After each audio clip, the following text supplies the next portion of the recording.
বিদেশ থাকিয়া টাকা স্বর্ণ নিয়ে আসছে বাড়িতে, আনন্দ বিবির জন্য অলংকার। এয়ারপোর্টে এসে নামলো, স্ত্রী পরিবারের সবাই গাড়ি নিয়ে স্বামীকে আগাইয়া নিতে আসলো। গাড়ির মধ্যে উঠলো, গাড়ি চললো বাড়ির গন্তব্যে। যাইতে যাইতে কত গাড়ির মধ্যে বাচ্চা পরিবারের সাথে বহুদিনের মহব্বতের আকর্ষণীয় আনন্দ চলে।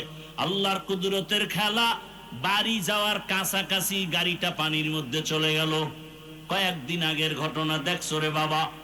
ওই যুবক চোখের পানি ছেড়ে মিডিয়ার সামনে কান্না করে। মানুষ বিয়ে করে না খাইয়াও বউ পোলা নিয়ে থাকে একটা আনন্দ। আমার কপালে সে আনন্দ নাই। টাকা কামাই করার জন্য বিদেশে গেলাম, আজ আমি টাকা আর অলংকার নিয়ে আসলাম, কিন্তু আমার কপাল কেন এত খারাপ? নিজের হাতে আমার বাচ্চাটা মরে গেল চোখের সামনে, স্ত্রীকেও হারাইলাম। এখন আমি কোন ঘরে যাব? আমার ঘর এখন আনন্দ দেওয়ার কেউ নাই, বাতি জানানোর কেউ নাই। ও আমার যুবক বাবারা, সিঙ্গাপুরে যাবে, হয় না ভিসা হঠাৎ করে হয়ে গেল, টিকিটও কেটে ফেললো, আর 5টা দিন পরেই সে সিঙ্গাপুর চলে যাবে। অল্প বয়সের যুবক। 2 দিন আগে এক বন্ধু সকাল 8টায় টেলিফোন করে কয়, চল আমরা একটু নাস্তা করতে যাই। যুবক বলে, মা আমি একটু বের হচ্ছি। কেন? বলে, অমুক বন্ধু আসছে, চায়ের দোকানে যাব। ওই মরণস্রোর নাম কি? বাইকটা নিয়ে বের হইয়া বন্ধুরে পেছনে নিয়ে চায়ের দোকানে যখন চালানো শুরু করলো, এমন ভাবে আঁকা বাঁকা টান দিছে, দেওয়ালের সাথে বাড়ি লাইগা জাগায় বন্ধু পরে মাথায় আঘাত, জাগাত নাই। সিঙ্গাপুর মাওলায় নেয় নাই, একেবারে বাড়ির থেকে আসল বাড়ি পর্যন্ত আল্লাহ টান দিয়া নিয়ে গেল। জিন্দেগি মে বন্দেগি তু করনা হে, জিন্দেগি বে बंदगी शर्मिंदा है, जिंदगी बे बंदगी शर्मिंदा है। খারাপ লাগতেছে আপনাদের? আল্লাহ তাআলা বলেন, ইয়া আইয়ুহান নাস, দুনিয়ার মানুষ, আনতুমুল ফুকারাউ ইলাল্লাহ, তোমরা সব আল্লাহর কাছে ফকির। একমাত্র প্রশংসিত ধনী আমার আল্লাহ। আল্লাহর মতো ধনী আর কেউ আছে? দুনিয়ার ধনীরা দেয় কিন্তু খোটা দেয়, মনের মতো দেয় না। আর আমার আল্লাহ এত পরিমাণ দেন, বান্দার চাহিদার বেশি, খোটাও দেন না। আল্লাহ তাআলা বলেন, সাহায্য সারা চলার উপায় নাই, তবে 3 জিনিসের দুর্বলতা যার মধ্যে নেই তার থেকে সাহায্য নাও। এবার সাহায্য তো আল্লাহর থেকে নিব, কার থেকে? জোরে বলেন। আচ্ছা বলেন তো, নবীজির সাহায্যের প্রয়োজন হলে কার কাছে চাইতেন? তা আপনার আমার আল্লাহর কাছে চাইতে সমস্যা কোথায়? নবী হাদিসে বলেন, একটা জুতার ফিতাও যদি ছিঁড়ে যায় আল্লাহর কাছে বলো, কারণ আমার আল্লাহর কাছে মানুষের মতো দয়ার কোনো প্রাণী নাই।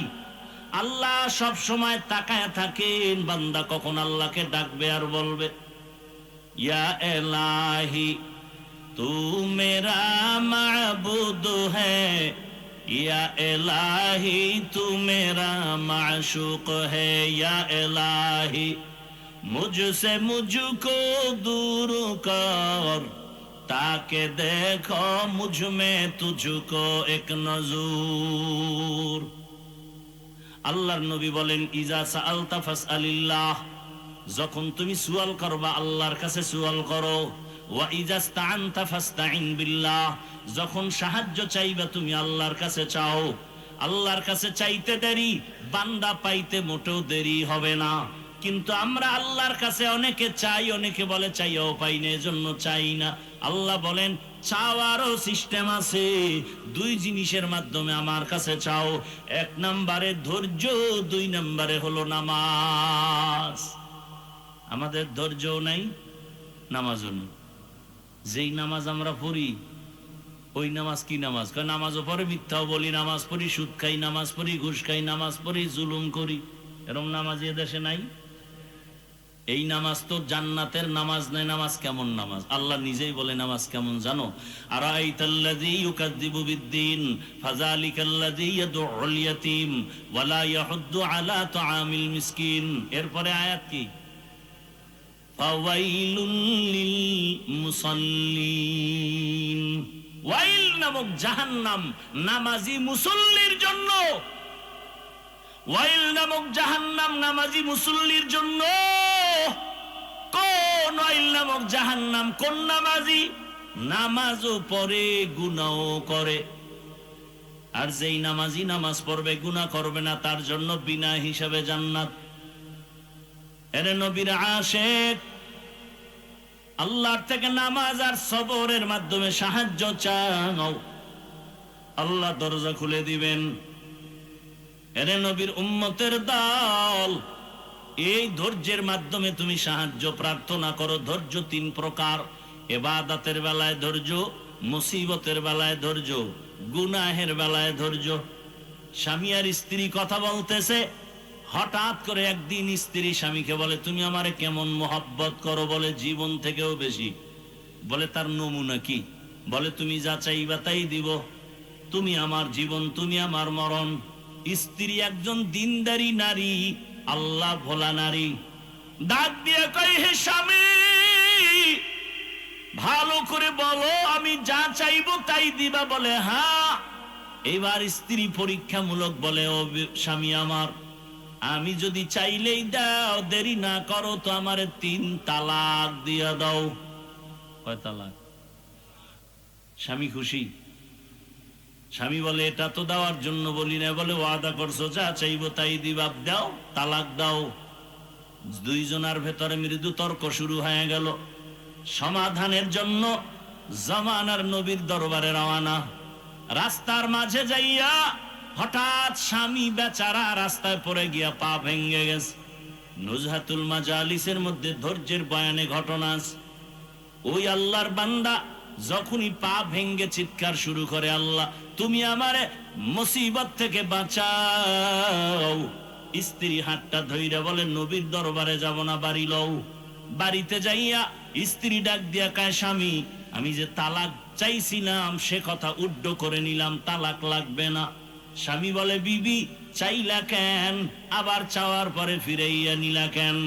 এবার বিবি ডাক দিয়া কয়, স্বামী আমার, তুমি কি রাসূলের হাদিস শুনো নাই? রহমতের নবী বলছেন, মাইয়ুরিদিল্লাহু বিহি খাইরান ইউসিব মিন। আল্লাহ যারে বেশি আদর করে, মোহাব্বত করে, তারে মুসিবতের পরীক্ষা নেয়। আমি আমার বাবার ঘর মায়া ছাড়িয়া তোমার সংসারে আসছি খেদমত করার জন্য। এত বছর তোমার সংসার করলাম, একটা দিন কোনো মুসিবত দেখলাম না, কোনো কান্না নাই, হা হুতাশ নাই। বুঝলাম যেখানে মুসিবত নাই ওখানে আল্লাহর রহমত নাই। এজন্য কইছি ঘরে থাকবো না, যেখানে রহমত নাই ওখানে আমিও নাই। কিন্তু আল্লাহর কুদরত, যখন তুমি রাস্তার মাঝে গিয়া পড়ে গিয়া পাটা ভেঙে ফেলেছ, তখন তোমার কান্না শুরু হয়েছে। মুসিবত এসে গেছে। মুসিবত যেখানে আছে রহমতও সেখানে আছে, আমিও সেখানে আছি। এ কারণে তালাক চাইয়া আবার ফিরায় নিয়েছি। আর আমরা সামান্য একটু মুসিবতে পড়লে আল্লাহরে শুদ্ধা গালি দেয়, আছে না নাই? আল্লাহ হেদায়েতের দৌলত দান করেন। আল্লাহ বলেন, আমি পরীক্ষার হলে পাঠাইছি, পরীক্ষা করিয়া তোমার ঈমানটা তাজা করব, যাচাই করব। আল্লাহর কাছে সাহায্য চাওয়ার জন্য 2 জিনিস লাগবে, ধৈর্য আর নামাজ। আমাদের ধৈর্য নাই, নামাজও নাই, এ কারণে সাহায্য চাইও আমরা পাই না। যারা আল্লাহর কাছে চাওয়ার মতো চাইছেন, আল্লাহ তাদেরকে দিয়েই দিছেন, কঠিন ভাবে দিছেন। ভাইরা আমার, আল্লাহ পাক রব্বুল আলামিনের কাছে চাইছেন, আল্লাহ নগদ দিয়ে দিছেন, বাকিতেও দেন নাই। এ দুনিয়ায় আল্লাহর এক বড় দুশমন, নাম হলো ফিরআউন। জানেননি তার স্ত্রীর নাম কি? জোরে বলেন। ও আম্মা জানেরা, ও আমার কলিজার যুবক বাবারা, বৃদ্ধ বাবাজিরা, ভালো করে শুনে নাও। ও পর্দার আড়ালের মা, এ জমিনে বড় বেঈমান আল্লাহর নামের দুশমন এমন ফিরআউন। কোরআনে যেই ফেরাউনের এত নাম চলে আসছে, এই ফেরাউনের স্ত্রী আসিয়া এত বড় বেঈমানের ঘরে সংসার করতে গিয়া আল্লাহ তাআলা আসিয়ার এমন ভাবে কবুল করে ফেললেন। আসিয়ার ব্যাপারে রহমতের নবী বলেন, কিয়ামতের দিন জান্নাতে আসিয়ার সাথে আমি মুহাম্মদের বিবাহ হবে। আরো আস্তে করে বলেন। কেমন নারী! ও পর্দার আড়ালের মা বোনেরা, ও আম্মা জানেরা, আপনাদের মতো কত মা এই এলাকায় এখনো আছে, বেপর্দায় চলে না, নামাজ ছাড়ে না, মোবাইলে সময় নষ্ট করে না, স্বামীর মাল খেয়ানত করে না। আম্মা জানেরা, আপনারা কি পারবেন না একজন ভালো নারী হবেন? ও যুবক বাবারা, আমি তোমাদেরকে যতই বয়ান করি, আমি কিন্তু এ কথা বলি না আমার মতো টুপিওয়ালা বড় হুজুর হয়ে তসবিহ হাতে নাও, স্কুল বন্ধ করে মাদ্রাসায় যাও, আমি এ কথা কিন্তু বলি নাই। আমি অন্তর থেকে বলি, আমার দেশে মাওলানা মুফতি মুহাদ্দিসের অভাব নাই, আমার দেশে আদর্শ ডাক্তারের দরকার, আমার দেশে আদর্শ ইঞ্জিনিয়ারের দরকার, আদর্শবান ডিসি এসপি ওসির দরকার। আজ আমার দেশের প্রত্যেকটা থানা জেলার ওসি ডিসি এসপি যদি 5 বেলার নামাজি হতো, কোরআনের বয়ান চলতো, কোন সুদখোরের থেকে অনুমতি নেওয়ার প্রয়োজন হতো না।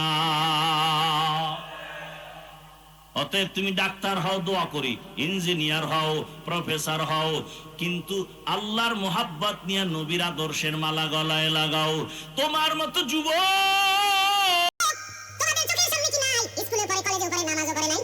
বলো তুমি কেন পারবা না রে বাবা? তোমার মতো কত যুবক রেভারি পুলিশ বিডিআরে চাকরি করে নামাজ পড়ে না। তোমার বিবেকটাকে জিজ্ঞাসা করো তুমি কেন পারবা না? তোমার মতো যুবক তাকায় দেখো, আজকে রাস্তায় গাড়ি চালায় নামাজ পড়ে, তুমি বিবেকটাকে জিজ্ঞাসা করো তুমি কেন পারবা না? তোমার মতো জেনারেল লাইনের সন্তান কৃষি কাজ করে নামাজ পড়ে, নদীর মধ্যে মাছ ধরে নামাজ পড়ে, ব্যবসা করে নামাজ পড়ে, ডাক্তার প্রফেসর ইঞ্জিনিয়ার নামাজি অভাব নাই। আল্লাহর বান্দারা একটু চিন্তা করো, কয়দিনের আশা পূরণে গুনার পথে দৌড়াবা। মনের স্বপ্ন চাইয়া, মনের আশা পূরণে কত গুনাহ করেছো। মনে চাইছে পার্কে যাবা দৌড়ায় গেছো, মনে চাইছে সারা রাত মোবাইল চালাবা চালাইছো, মনে চাইছে নামাজ পড়বা না পড়ো নাই, মনে চাইছে তুমি দাড়ি রাখবা না রাখো নাই। আর কয়দিন এখনো কি আশা পূরণ হয় নাই? ইয়া আইয়ুহাল্লাযীনা আমানু ইসতাঈনু বিস-সাবরি ওয়াস-সালাহ ইন্নাল্লাহা মা'আস-সাবিরিন।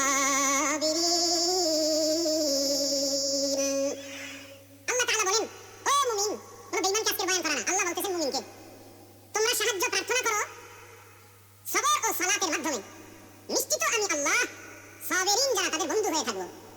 কি বলবেন? নাউজুবিল্লাহ। আয়াতের তর্জমা শেষ। হাদিসে রাসূল বলেন, মান ইউরিদিল্লাহু বিহি খাইরান ইউসিব মিন। আল্লাহ রাসূল বলেন, যে ব্যক্তি আল্লাহ যাকে বেশি ভালোবাসবেন, মহব্বত করার ইচ্ছা করবেন, তাকে মুসিবতের দ্বারা পরীক্ষা নেবেন। মান ইউরিদিল্লাহু বিহি খাইরান ইউসিব মিন। আল্লাহ মুসিবতের দ্বারা তার প্রিয় বান্দাদের পরীক্ষা নেবেন। আয়াত হাদিসের তর্জমা শেষ। আয়াতের মধ্যে আমার আল্লাহ দুনিয়ার মুমিনকে বয়ান করেছেন, কোনো বেঈমানকে না। শুধু মুমিনকে বললেন কেন, বেঈমানকে বললেন না কেন? সাহায্য চাও, ও মুমিন, সাহায্য চাও সবর ও সালাতের মাধ্যমে। আল্লাহ শুধু মুমিনকে বয়ান দিলেন কেন? এর সংক্ষেপ জবাব, জান্নাত শুধু মুমিন পাবে, কোনো বেঈমান জান্নাত পাবে না। এবং আল্লাহ এত দয়াময় যে জান্নাত যে মুমিনকে দিবেন, আল্লাহ চান বিনা হিসাবে দিতে। আমরা কি বিনা হিসাবে জান্নাত চাই? আল্লাহ কবুল করেন। সাহায্য চাইতে বললেন কেন? এ হলো প্রশ্ন। এবং সাহায্য কার থেকে চাবো, এটাও একটা প্রশ্ন। এবং সাহায্যটা কোন সিস্টেমে নিব চাবো, এটাও একটা প্রশ্ন। সাহায্যের প্রয়োজন কি? কেন সাহায্য চাইতে আল্লাহ বললেন? কার কাছে চাইতে বলবেন? কোন সিস্টেমে সাহায্য চাবো, দরকার কি? এটা আগে বুঝি। দুনিয়াতে যত মানুষ আল্লাহ বানিয়েছেন, প্রত্যেকেই অন্যের সাহায্য ছাড়া চলার কোনো রাস্তা নেই। প্রত্যেকটা মানুষ অন্যের সহযোগিতা ছাড়া চলতে এইরকম যদি ডিস্টার্ব করে, তা আপনাদের দায়িত্ব দিচ্ছি না, কাউকে করতে দিবেন না?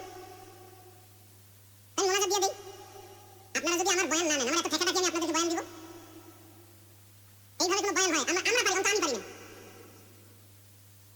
আর আমার কথা হলো, যাদের দীর্ঘ টাইম বসার অভ্যাস নাই, আপনারা কেন ভেতরে ঢুকছেন? আপনারা বাহিরে দাঁড়ায় দাঁড়ায় বয়ান শুনবেন, প্রয়োজনে আবার চলে যাবেন। চোখের নজরে যারা আছে, এখানে ঢুকে কেন ডিস্টার্ব করবেন বলেন তো? এই প্যান্ডেলটার দাম কত আপনি জানেন? এরকম একটা মজলিস আরশে আজিমে চলতেছে, আমার আল্লাহ সেখানে ওয়াজ করতেছেন, ফেরেশতারা শ্রোতা হয়ে আছে। আল্লাহ ডাইরেক্ট বয়ানের শেষে ঘোষণা দিয়ে দিয়েছেন, এই প্যান্ডেলে যারা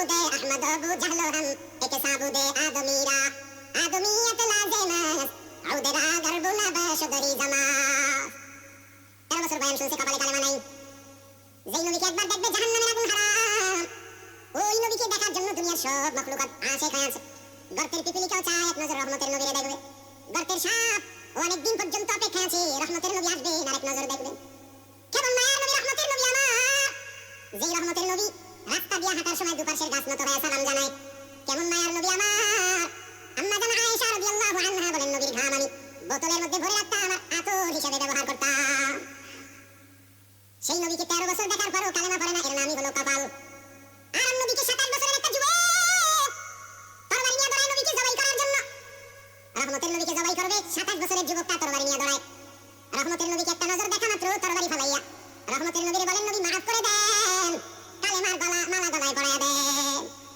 13 বছর দেখলো বয়ান শুনলো কালেমা পড়ে না আর 27 বছরের যুবকটা রাসূলকে হত্যা করতে গিয়ে কালেমাওয়ালা হয়ে গেল এর নাম কফা এই ভাগ্যবান কপালওয়ালার নাম জানেন কেউ কি এর নাম কফা বহুদিন ধরে এই প্রোগ্রামের প্রচারণা চলছে গোটা মুক্তাগাছা এলাকার আশেপাশে কপালওয়ালা এমন কপাল আসার নিয়ত করে অনেকে আসতেই পারে নাই আরেক দল আসছে ঠিক তবে বেহেশতের প্যান্ডেলে ঢুকতে পারে নাই এরা মার্কেটে ঘুরে আর গল্প করে আর কবিরা গুনায় লিপ্ত হয়ে আছে নাই আরেক দল কপালওয়ালারা বেহেশতের প্যান্ডেলে ঢুকছে কিন্তু তার কপালও বেশি ভালো না মোবাইলটা সামনে ধরিয়া কলবের দরজা বন্ধ করে দিয়েছে যত বয়ান সব মোবাইলে ঢুকে কলবে ঢুকেন বলার দায়িত্ব আমার মানবেন কিনা সেটা আপনার চিন্তা আরেক দল কপালওয়ালারা ঠিকই বয়ান শুনতেছে কিন্তু শয়তান ওয়াসওয়াসা দেয় এত বয়ান শুনে লাভ কি ওঠ ঘন্টাকে ঘন্টা বয়ান শুনবে 10 মিনিটের জন্য ধৈর্য ধারণ করে মোনাজাতটা দিতে পারবে না কারণ শয়তান জানে বয়ান শুনলে তেমন ক্ষতি হবে না মোনাজাত দিলে গুনাহ মাফ হবে আমি ইবলিসের বড় ক্ষতি হয়ে যাবে এজন্য দেখবেন অনেক কপালওয়ালারা বয়ান শুনে মোনাজাতের আগে চলে যায় শয়তান ওদেরকে গ্রাস করে ফেলেছে আল্লাহ হেদায়েতের দৌলত দান করেন এখনো কি দাঁড়ান থাকবে আল্লাহ সবাইকে কবুল করেন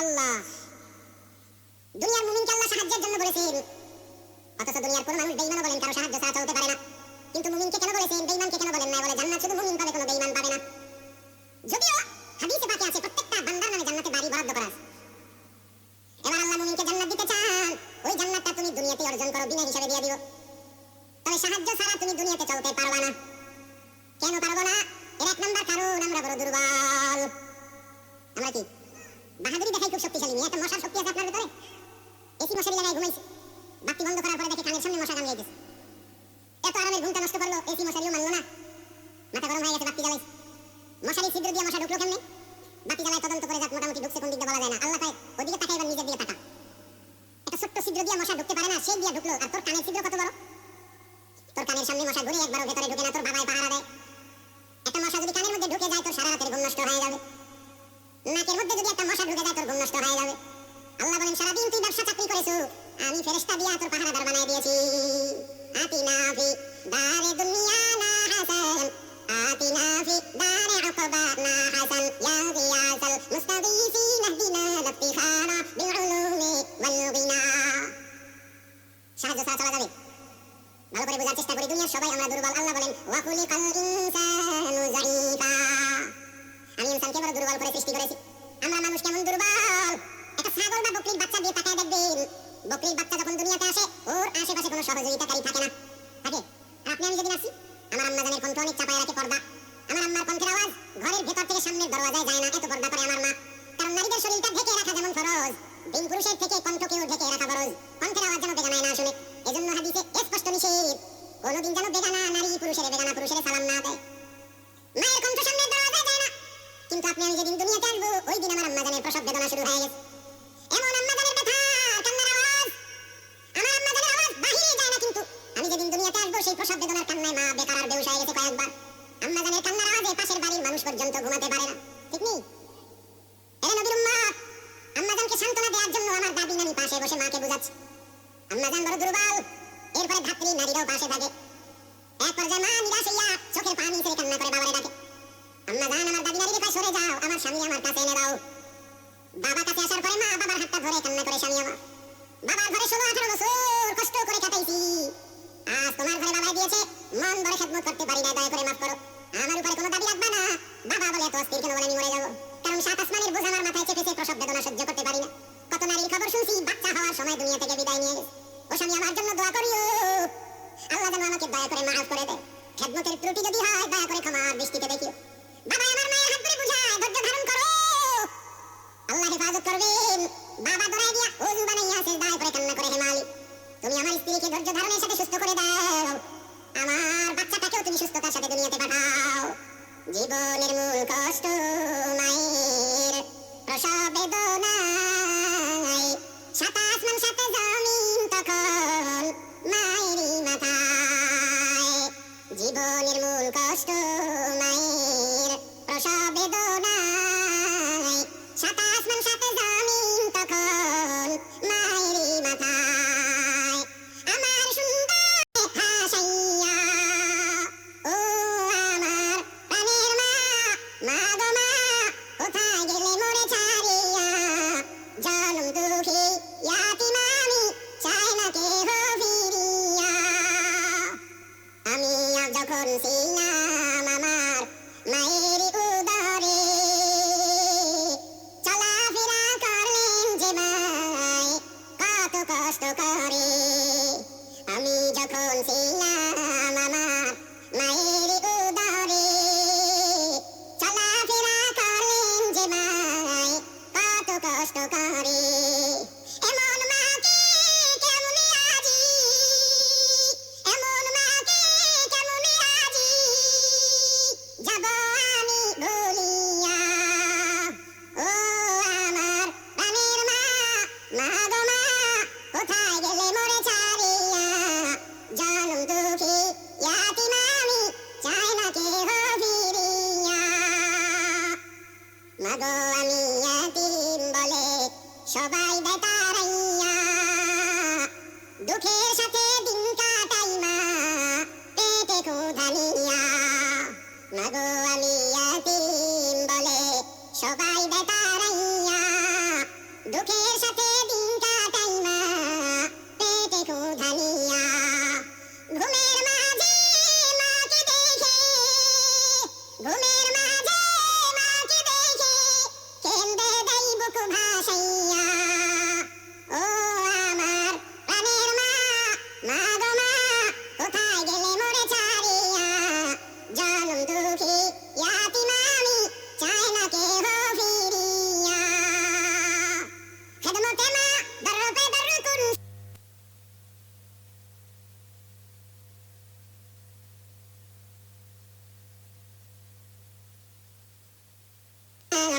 তাকে পাশি দর্দ আলম নেকে নাম। সাহায্য ছাড়া চলার কোনো রাস্তা খোলা নাই। আল্লাহ আমাদের দুর্বল করে বানাইছেন। আমরা মানুষ একটা মশার কাছে দুর্বল, পিপিলিকার কাছেও দুর্বল। এমনকি আমি প্রায় সময় বলি, মানুষের হাতে বানানো পাতলা 2 টাকা দামের একটা ব্লেডের কাছে আমরা দুর্বল। এক কথায় জবাব, আমাদের মতো দুর্বল কোনো প্রাণী জমিনে তালাশ করে পাবেন না। আমরা খানার বেলায় দুর্বল, হাঁটার বেলায় দুর্বল, ঘুমের বেলায় দুর্বল, মেধার বেলায় বড় দুর্বল। একটা একটা বুঝাইতে গেলে অনেক সময় চলে যাবে। বড় বড় সমুদ্রের মধ্যে নীলতিমি আছে, এক একটা নীলতিমির প্রতিদিনের খানার তালিকা 1000 কেজি চিংড়ি মাছ খায় এক একটা নীলতিমি। কে খাওয়ায়? আরো জোরে বলেন। এক একটা নীলতিমির প্রতিদিনের খাদ্য 1000 কেজি চিংড়ি মাছ। কোহে কাপ একটা পর্বতের ভেতরে একটা প্রাণী বসবাস করে, সিমর্গ নাম। প্রতিদিন ওই সিমর্গের খানার তালিকা 40টা মোটা তাজা হাতি। কে খাওয়ায়? পিপিলিকার খানা কে দেয় বলেন? জঙ্গলের প্রাণীর খানা কে দেন? নদীর মাছের খানা কে দেন? সকালবেলা একটা পাখি বাসা থেকে ডানা মেলে বের হয়ে গেল, সারাদিন খোলা আসমানে ডানা মেলে মেলে ঘুরতেছে ঘুরতেছে ঘুরতেছে। সন্ধ্যাবেলা পাখিটা নিজের পেট ভরে বাচ্চার খানা নিয়ে বাসায় হাজির হয়ে গেল। এই পাখির খানা কে দিলেন? আর আশ্চর্যের কথা শুনবেন, মনটা ভেঙে দিয়েন না, অনেক কষ্ট হইতেছে। আমি শারীরিকভাবে খুব ঠান্ডা লাগছে, কষ্ট হইতেছে, তারপরে বলতেছি আপনাদের আগ্রহের উপরে। মনটা খারাপ করে দিয়েন না, মোনাজাতটা দিয়েই গেলাম, শুধু হাত উঠাবো, শেষের জন্য বিদায়। আর সামনে দেখা হবে কিনা জানেন, খালি বলবো আল্লাহুম্মা আমিন, শেষ। আসলে যে বলছি কপাল, কি বলছিলাম মনে আছে? বলি না একটু আগে, 13 বছর বয়স হইলেও কপাল খুলে না। আর রাসূলকে জবাই করতে গিয়েও কি কপাল খুলে গেছে। এমন খোলা খুলছে ওমরের কপাল যে ওমর মসজিদে একটা আওয়াজ দিচ্ছে 2000 কিলোমিটার দূরে ইরানে, সে ওমরের আওয়াজ সে ডাইরেক্ট শুনে গেছে। এমন কপাল খুলছে ওমরের যে রাস্তা দিয়ে এখন ওমর চলে, ওই রাস্তায় শয়তান আসে না। একটা যুবক মদের বোতল নিয়ে হাঁটতেছে আর গান গাইতেছে। ওমরের দেখে সেই ভয়, ওমর এখনো নজর দেয় নাই। ওমর আসতেছে, মদ বোতল নিয়ে যুবক কাঁপতেছে। ওমর যদি মদের বোতল পায় তাহলে কোনো কথা নাই, তরবারি রেডি, কল্লা ফালাই দিন। কথা নাকি তরবারি, কি পাওয়ার আল্লাহ ওমরকে দিয়েছেন। শয়তান ওমরের ভয় পায়। এখন যুবকের চোখে চোখে পড়ে গেছে, মদের বোতল ফালাইয়াও দিতে পারে না, ওমর দেখে বলেছে। আর যুবক কি করবে? মনে মনে আল্লাহরে ডাকতেছে, মাওলা তুমি ওমরের হাত থেকে আমাকে বাঁচাও, আমি আর জীবনে মদ পান করব না। ওমর এসে দেয়, তোর হাতে কি বোতল দে। ও তো কাঁপতেছে, কাঁপো কেন দে। যুবক তো খাঁটি তওবা করে ফেলছে, বোতলটা ওমরের হাতে নিয়ে উপরে উঠে তাকায় দেখে এক ফোঁটা মদ বোতলে নাই, টোটাল বোতলটা সাদা দুধে ভরা। থাকো বাদো আবো আতিশ বান্দান বামানে তু মুর্দাবা হাকা জিন্দান। ঘুমে যাচ্ছে আপনাদের, আমি জানি জাতি সারা রাত মোবাইলের হক আদায় করে ঘুমায় না, সারা রাত গুনার প্র্যাকটিস চলে ঘরে ঘরে। আল্লাহ হেদায়েত দান করুন। আল্লাহ তাআলা আমাদেরকে খানার বেলায় দুর্বল করে বানাইছেন, মেধার বেলায় আমরা বড় দুর্বল। দেখেন আমি বয়ান করি ঠিকই, কিন্তু যদি আমাকে কোনো মাসআলার ফতোয়া জিজ্ঞাসা করেন বলবো আমি পারবো না, মুফতি সাহেবের কাছে যাও। ঠিক নেই? মুফতি সাহেব ফতোয়া দিবে এটা আমার না। তাহলে আমি যত মেধা সম্পন্ন হই না কেন মুফতি সাহেবের কাছে আমি দুর্বল আছি না নাই? এমবিবিএস ডাক্তারের সার্টিফিকেট নিয়ে সবাই বসে এক একজন এক এক সাইড। মেডিসিনের ডাক্তারের কাছে গিয়ে যদি কোন স্যার আমার কানের মধ্যে সমস্যা হয় নাক কান গলার কাছে যা, আমি পারবো না। নাক কান গলা ভাই তুমি আমার পেটের লিভারের চিকিৎসা দাও বলে আমি পারবো না, এই বিষয়ে বিশেষজ্ঞ আরেকজন। দুনিয়াতে আমরা মেধার বেলায় দুর্বল, খানার বেলায় দুর্বল, অর্থাৎ দুনিয়াতে যত দুর্বলতা আছে সব আমার মধ্যে আছে। আল্লাহ তাআলা বলেন তোমায় দুর্বল করে বানাইছি আমি। এরপরে তুমি জান্নাতের পথে যদি আগাইতে চাও ওই দুর্বলতা নিয়ে আগাইবা তো পারবা না, কারণ তোমার পেছনে আবার তিন দল শয়তান আছে তোমার পেছনে টানে জান্নাতে যাইতে দিবে না। একদল মানুষ শয়তান, আরেকদল জিন শয়তান, আর একটা হলো নফস শয়তান যেটা বডির মধ্যে কাজ করে। এই তিন শয়তান আমাকে ধোঁকা দেয়, ওদিকে আমি নিজেই সৃষ্টিগতভাবে দুর্বল। আবার যেই দুনিয়াতে আমি চলে জান্নাতের পথে আগাবো সেই দুনিয়ার পরিবেশটাও বড় খারাপ, দুনিয়ার পরিবেশটাও বড় দুর্বল। ডানে গুনাহ, বামে গুনাহ, সামনে গুনাহ, ঘর থেকে বের হবো গুনাহ, ঘরের মধ্যে গুনাহ, কানের মধ্যে আওয়াজ আসে গুনাহর আওয়াজ, চোখের সামনে গুনাহ, এত কিছু ট্যাকেল দিয়া সামনে জান্নাতের পথে আগানো আমি দুর্বলের দ্বারা সম্ভব না, অন্যের সাহায্য নিতেই হবে। এগুলো একটা আল্লাহর দিকের বুঝ। আরেকটা বুঝ কি? আরেকটা দুর্বলতা বুঝলো